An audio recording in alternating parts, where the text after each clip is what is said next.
Welcome back to another UFC fight prediction video. In this video, I'll be predicting the main card fights for UFC Fight Night on ESPN Plus, Dos Anjos versus Edwards. So without further ado, let's get to our first fight on the main card. So in our first fight on the main card, we have in the heavyweight division, Arlovski versus Ben Rothwell. So this is a rematch of a fight that happened so long ago, like 100 years ago, 10 or more years ago, a very long time ago. I forget where it was, but it was a very long time ago. And in that fight, Arlovski knocked out Ben Rothwell. But yeah, that fight happened a long time ago. Arlovski knocked out Ben Rothwell like 100 years ago. But now fast forward to today, I think between the two, they're both not like the youngest spring chickens. They've both been around the sport for feels like 20 years or more. They've both been around forever. But Arlovski is definitely the one that's more towards the end of his career and probably could have retired a long time ago, then had that stint. And now he's at another point where he should retire. There's certainly opportunities for Arlovski with his boxing. He's certainly a cleaner boxer. Certainly he has that power. Certainly has that technique in these areas. But Ben Rothwell has that size, he has that durability, he has that chin, he has that power, he has that weight on him. And he's the fresher fighter. He wasn't active for a couple years, came back, lost, but didn't put on out a necessarily bad performance. Just wasn't there as much as he need to. And that's really the only area where I see Arlovski win. Like, Arlovski is low-key a good bet because of the fact that he'll still be the faster fighter. He still has that power, and his chin is surprisingly holding up. It's like he hasn't been knocked out in like 6 or 7 fights. Like, last person knocked him out was Ngannou, and Ngannou was knocking everybody out. So he hasn't really been knocked out by anybody since.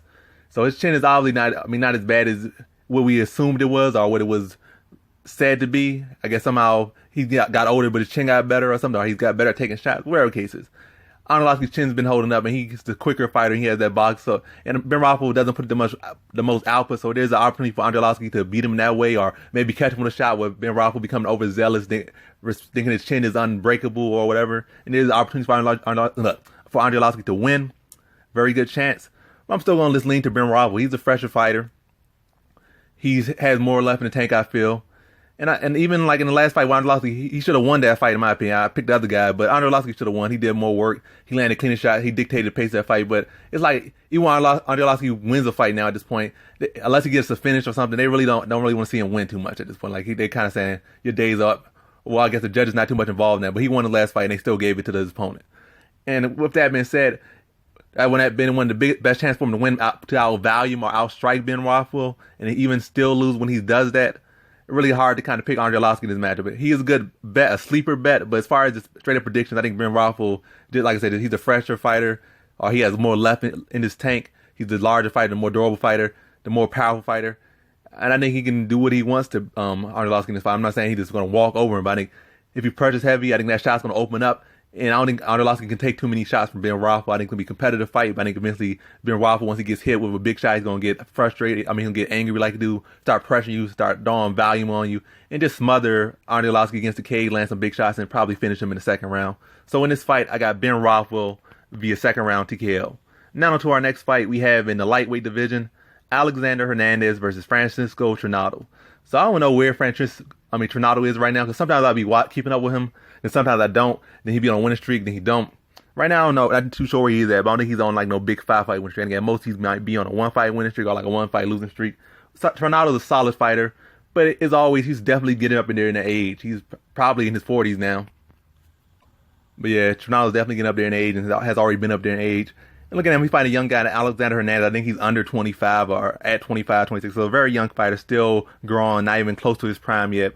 And Alexander Hernandez, I think style-wise, he presents a good style, or Trinaldo's a good style matchup for Hernandez, given the fact that Trinaldo, he's big, physically, well, he's not like tall, but wide, buff, strong, physical, a technical striker. But he has kind of a suspect gas tank, and then he uses a lot of strength. But Hernandez is also strong as well. He's a kind of a boxy, big fighter, but he has cardio as well. He's a young, youthful fighter. I would say Trinaldo has a slight technical advantage, and he has a whole heap of advantage and experience, but I think Hernandez has a style where he's a workhorse and he can outwork and tire out a fighter like Trinaldo. He can outwork him. I don't think his chin is all that bad. I wouldn't even say the power of Cerrone was the issue, was that the versatility of Cerrone and the style of Cerrone, how he strikes, the difference of striking and experience with that. But I don't think Trinaldo's gonna mix it up as well as he really can't mix up as well as Cerrone. And I think as far as what Trinaldo does, it's more so basic stuff, but he's good at doing very simple things. And I think with the simple stuff, I think Hernandez can just outwork him and pretty much just cause Trinaldo to work rate to increase, fatigue him, outwork him, and drain the older, like less less what's it called, the fighter with the less cardio or the inferior cardio to him in that fight. This outworked the older man and just beat him and get back on the winning streak and get back to being a prospect. So in this fight, I got Alexander Hernandez via decision. Now on to our next fight we have in the lightweight division, James Vick versus Dan Hooker. So a former 145 fighter Dan Hooker versus a long time, or pretty much for most of his career, lightweight James Vick. So looking at this fight, I think Dan Hooker is the more clean fighter between the two. They're both tall. I'm not going to look through how tall each man is. I think they're both 6'3". Either way, both of them are tall. I think James Vick a little bit physically bigger, given the fact that he's been at 155 his whole career, and Dan Hooker has moved up. But I think Dan Hooker, let me go back to James Vick. I think James Vick's style is that he did get more technical. He never really fixed his grappling too much. He did work on it and did get better, but still a lot of areas he's weak in on the ground, where I think Hooker is a better overall grappler than him, so I'd give Hooker the grappling advantage. Then with the striking, James Vick, he has some clean striking, got better, but I think he still relies heavily on being a taller guy. In this fight, they're both going to be around roughly the same height. And I think Dan Hooker has better tools and he has more arsenal. I think Vick is more so maybe trying to hit like a shorter fight with a knee or try to walk him into a straight. But against Dan Hooker, a lot of that stuff can be gone. And Dan Hooker has those same things. He has knees and he's more accurate with his knees. He can do stepping knees. He doesn't just need to do flying knees. He can do flying knees, stepping knees, mixing in well to the body, to the head. And he has elbows. He has a lot more tools. And then when they're both tall like this, Dan Hooker's going to be that. He's not going to really have that. Vick's not going to have that advantage to use that reach like he used to. And in that fight, when they're both tall in that range, Hooker will be able to use his elbows as well, get in and land elbows. He could fight on the outside. I think Dan Hooker is just the more versatile fighter. I think with Hooker, Vick, one of Vick's main advantages taken away. I think Hooker is more versatile style will take advantage in this fight. And I think he just really beats Vick everywhere. I still think he's competitive. Definitely the height's going to be an issue for both men. It's going to be fresh for both men. But I think Hooker handles it better, especially since he trains with guys like out of science, so he's dealing with people tall. I think most time when Vick trains, he trains with guys shorter than him. So Hooker's not used to, not foreign to him training with somebody taller than him or the same height. So I just think Hooker, just like I said, a more versatile fighter. I think it's going to be a competitive fight. I don't think there's going to be no finish or anything in this fight. It's going to be close, one of those close fights because they're so similar in build and stuff. It's not like nobody has such a great advantage anywhere. But I think Dan Hooker can take it more places. I think has stronger in more areas than Vick is. So I think it goes to close decision, but I got Dan Hooker winning it. So in this fight, I have Dan Hooker via decision.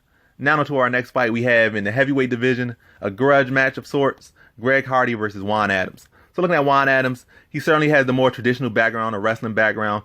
Greg Hardy is a former NFL player with a questionable background, but he's doing his thing. Can't really hate on him too much. You can say what you want to say about him, but he hasn't done anything recently. He's been since his MMA career.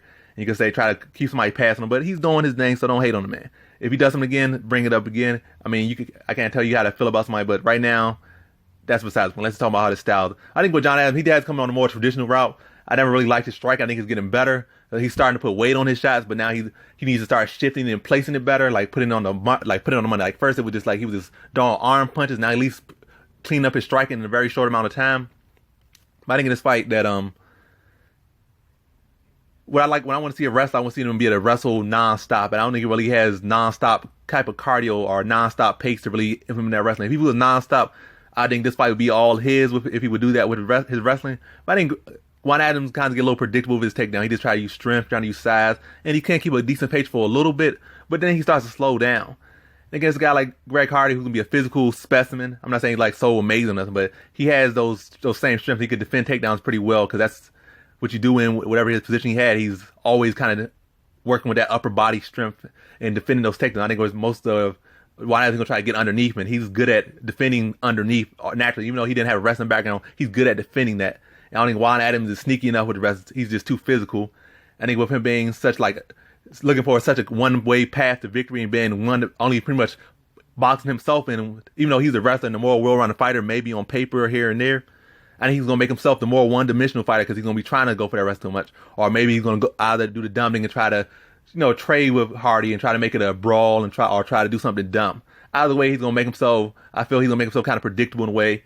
And I think that's going to favor Greg Hardy. He's going to be able to defend the takedowns, land some big shots, tag him up. I think eventually stops him. I think it's going to be competitive. It's going to be a wild, crazy fight to start off, or maybe like a little timid at first, then crazy. And then eventually I think Greg Hardy just comes out of it the fresher fighter, the better fighter.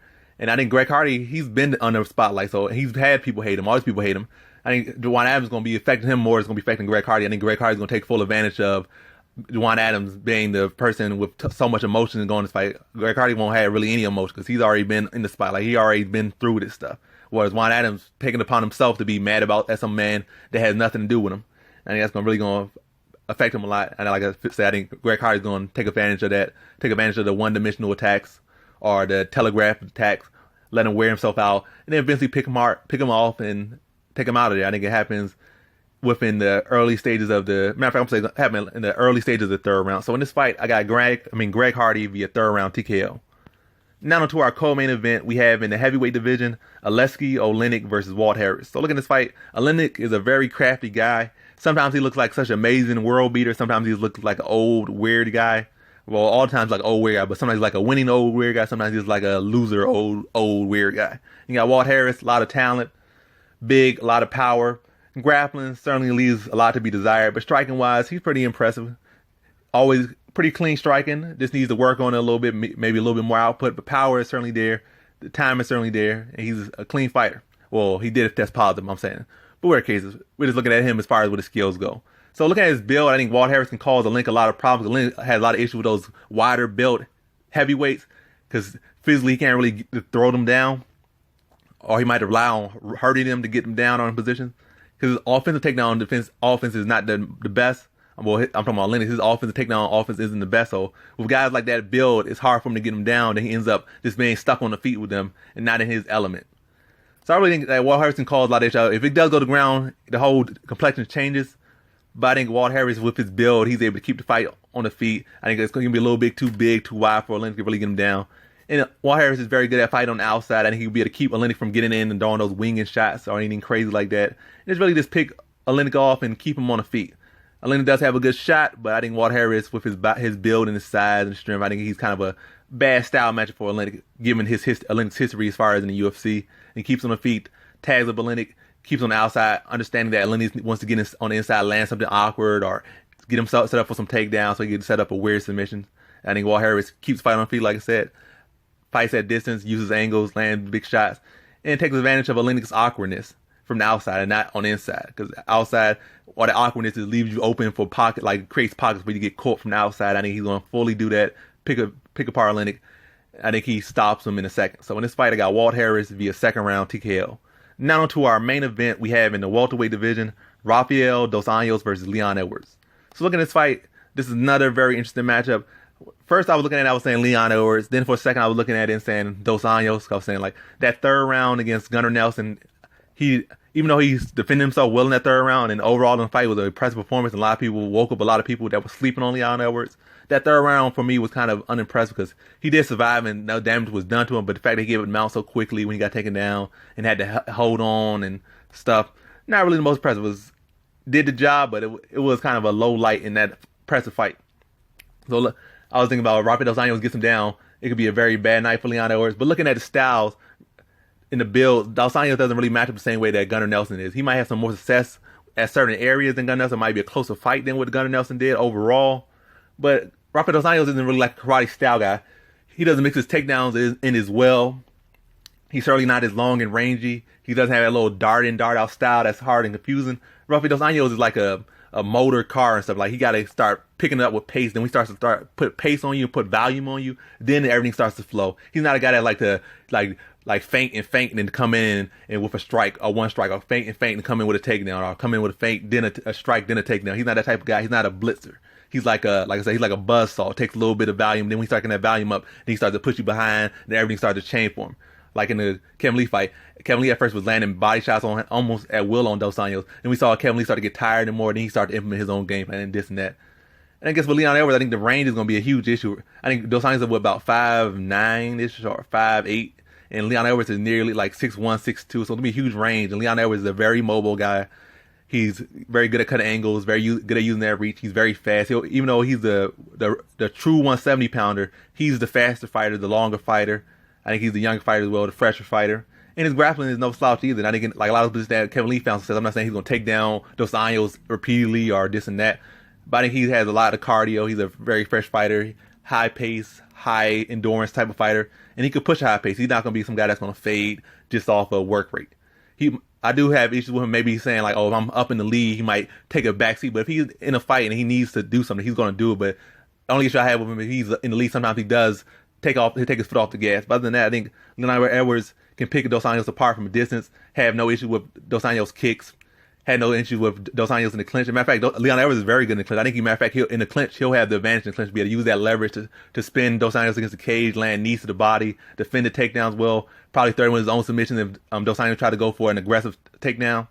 I just really think he's going to outwork and outspeed, out-time, and pick up Dos Anjos off from a distance. I think it's still going to be competitive. I think Dos Anjos will have success for sure. Dos Anjos is a fighter. He's a dog.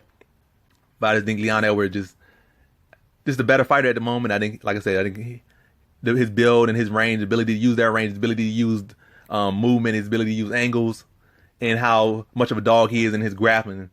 I think he's going to be able to outstrike Dos Anjos. I think in the scrambles, I think he's able to hold his own with Dos Anjos. I'm not saying he's out-grapple Dos Anjos, but I think he was able to hold his own enough that his work rate on the feet and in the clinch will be able to carry the fight for him. So in this fight, I have Leon Edwards via decision.